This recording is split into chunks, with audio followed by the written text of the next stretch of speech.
شرارتی بندر کی کہانی۔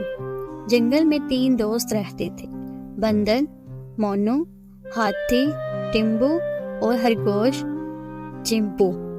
مونو بہت شرارتی اور ضدی تھا اور ہمیشہ نئی شرارتیں کرنے کے بہانے ڈھونڈتا تھا۔ ایک دن اس نے فیصلہ کیا کہ وہ جنگل کی سب سے خطرناک جھیل کے پار جائے گا، جہاں مگرمچھوں کا بسیرا تھا۔ ٹمبو نے خبردار کیا، مونو، جھیل کے پار جانا خطرناک ہے، وہاں مگرمچھ رہتے ہیں جو کسی بھی وقت حملہ کر سکتے ہیں۔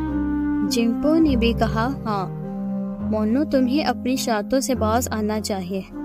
لیکن مونو نے کسی کی نہ سنی اور ہنس کر کہا، ارے ڈرو مت، میں جھیل پار کر کے دکھاؤں گا۔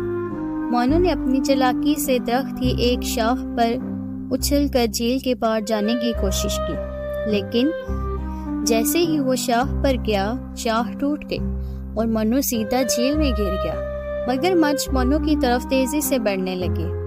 چمپو نے جلدی سے ایک بڑا پتھر اٹھا کر مگرمچھوں کی طرف پھینکا تاکہ ان کی توجہ ہٹ جائے، اور ٹمپو نے اپنی لمبی سونٹ پانی میں ڈال کر مونو کو پکڑنے کی کوشش کی۔ عین وقت پر ٹمپو نے مونو کو اپنی سونٹ سے پکڑ کر پانی سے باہر کھینچ لیا۔ مگرمچھ بہت قریب آ چکے تھے، لیکن تینوں دوست وقت پر وہاں سے نکلنے میں کامیاب ہو گئے۔ مونو نے گہرے سانس لیتے ہوئے کہا، شکریہ دوستو، مجھے اندازہ نہیں تھا کہ یہ اتنا خطرناک ہوگا۔ چمپو نے کہا، یہی ہوتا ہے جب تم اپنی ضد کے آگے کچھ نہیں سنتے مونو۔ ٹمپو نے بھی مونو کو نصیحت کی، سچی دوستی وہ ہے جو خطرے میں ساتھ ہے، لیکن ہمیں دوسروں کی نصیحتوں کو بھی سننا چاہیے۔ اخلاقی سبق، یہ کہانی ہمیں سکھاتی ہے کہ ضد اور بیوقوفی میں فرق ہوتا ہے۔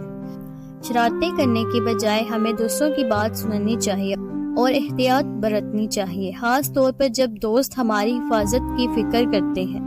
حقیقی دوست وہی ہے جو مشکل وقت میں ہمارا ساتھ دیتے ہیں، اور ہمیں ان کی باتوں کو اہمیت دینی چاہیے۔